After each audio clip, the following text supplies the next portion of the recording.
Finally, we have some information regarding the U.S. Air Force's 6th-generation fighter plane. The most advanced aircraft the United States Air Force has ever produced will cost up to 3 times as much as a brand new F-35. This original news was exciting, but some were worried because the more expensive the craft, the less mass-produced it is.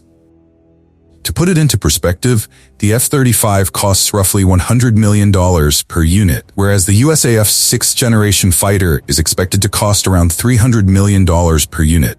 Yes, it is not inexpensive. This represents the cost of 5 6th-generation units. Fighter jets would be equivalent to 15 F-35s. Why is the NGAD 6th generation? How much is a fighter jet projected to cost? To better understand this, let's examine some of its anticipated capabilities. The United States Air Force's 6th-generation fighter jet is projected to debut in the 2030s, with a number of hitherto unseen characteristics and features. It is expected to be tuned for range, payload, and stealth. It will primarily battle as part of a highly integrated, deep-penetrating squad of systems. This will necessitate the inclusion of certain elements, such as a stealth-oriented design. Given the circumstances, a sleek design with an elongated blended fuselage and wing structure that eliminates the usual horizontal and vertical stabilizers appears to be the best option. It is also predicted to be able to travel much further than previous fighter jets while retaining its fuel internally. Beyond that, it is believed to be capable of maintaining supersonic flight without the use of an afterburner, which consumes more fuel and raises the heat signature. It is crucial that the NGAD fighter's data is linked to a variety of assets, such as collaborative combat planes and other drones. According to material released with the public so far, the NGAD plane is expected to control 1 to 5 of these CCAS. The 6th generation was announced for 2020. Fighters are likely to have their own AI co-pilots. With recent breakthroughs in artificial intelligence, this no longer appears to be an impossibility. Each drone serves as a multiplier in the air, allowing the human fighter to see further, shoot farther, and engage more targets without putting more than one pilot at risk. The CCAS will have an eye as its source of power and technology, like sensors, jammers, and missiles, allowing for increased payload, which we will discuss later. Adopting CCAS is not only cost-effective but also strategic, as it will significantly improve survivability and expand the area where the 6th-gen fighters can function independently without the necessity of beyond-line-of-sight relays, such as satellites. When paired with a high-flying covert data gateway technology, communication can be achieved, reach further, without relying on space-based resources. When it comes to propulsion and power plants, the Next Generation Adaptive Propulsion Program, or NGAP for short, is a massive undertaking involving numerous companies. In August 2022, the U.S. Air Force granted 5 contracts for about $1 billion each to businesses such as Boeing, Lockheed Martin, and Northrop Grumman for development on NGAP. Additionally, Pratt & Whitney and General Electric were both awarded contracts for this project. The Air Force may have been meticulous in its initial preparation for the next generation. They intend to incorporate technology that was not available at the time. This incorporates onboard offensive and defensive lasers, new stealth advancements, and new sensors for the entire fighter system. As interesting as these described qualities may be, they are expensive and contribute to the high cost involved with mass production of these 6th-generation fighter jets. You can't help but wonder how they're going to get the plane for 1/3 of its original price. While it may seem unachievable, we have some ideas on how to make it cheaper, but it will require some compromise. Given how the 6th generation fighting is a family of systems integrated with CCAS, the primary fighter and the CCAS form the core of this family of systems. However, this is cost-effective and can reduce the cost of building the 6th generation. The fighter airplane distributes its functions among the other CCAS that fly beside it.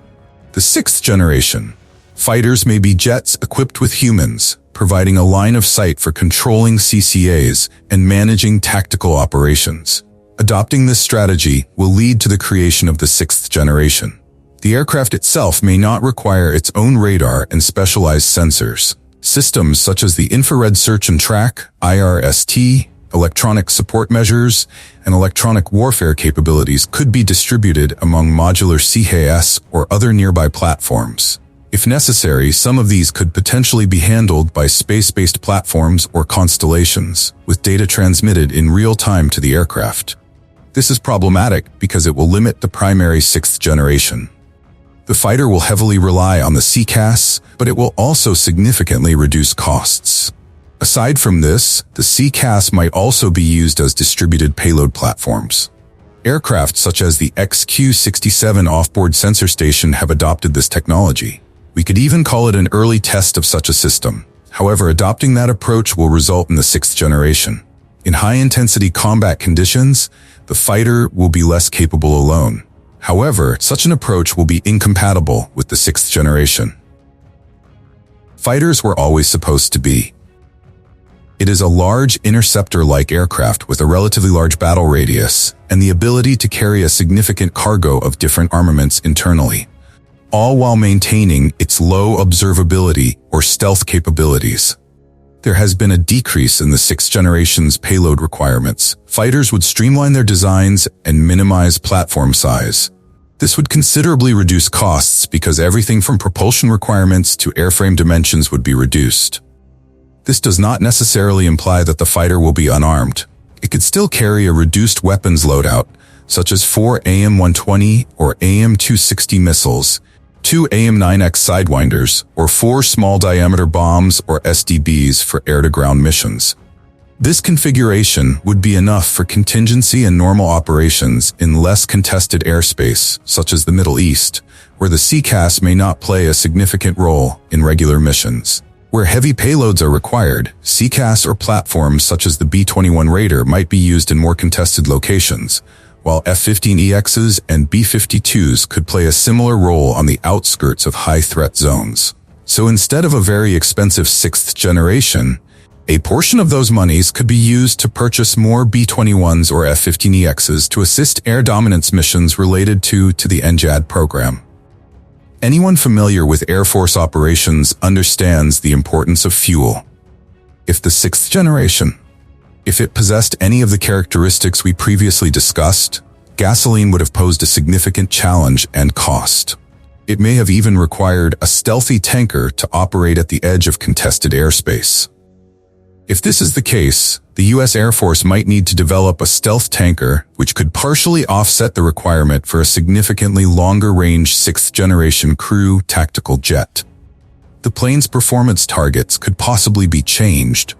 They could be designed slightly slower and fly at lower altitudes than intended.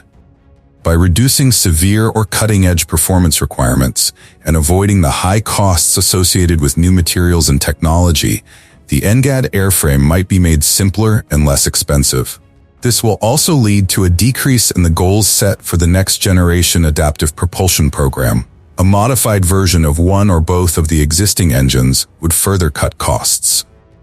Speaking of limiting innovation, laser weaponry, which was supposed to be a key component of the NGAD program, could be removed. Even a defensive laser system requires significant and costly weight, volume, complexity, power generation, and thermal control to function. If compromises are made in areas such as the airframe, payload, and performance capabilities, the mismatch will become increasingly apparent, and the remaining technological impediments may pose major challenges to the program.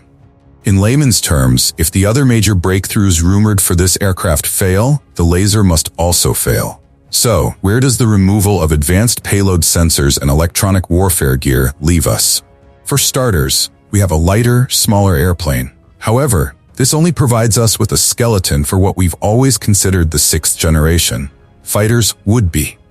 Sure, the plane will be less expensive to manufacture, but it will lack many of the features of the next generation capabilities without the family of systems. Therefore, we've demonstrated how the USAF could reduce expenses for the upcoming 6th generation. We hope they do not use fighter jets. If they want to stay on top of their game and innovate, compromises must be made elsewhere. Kendall claimed in 2023 that they required a minimum of 200 NGAD fighters and 1,000 drone wingmen to follow them into war. The cost is high, but there are ways to lower it. How? Subscribe to our channel and like this video. Check out our next video now on your screen, and we'll see you there.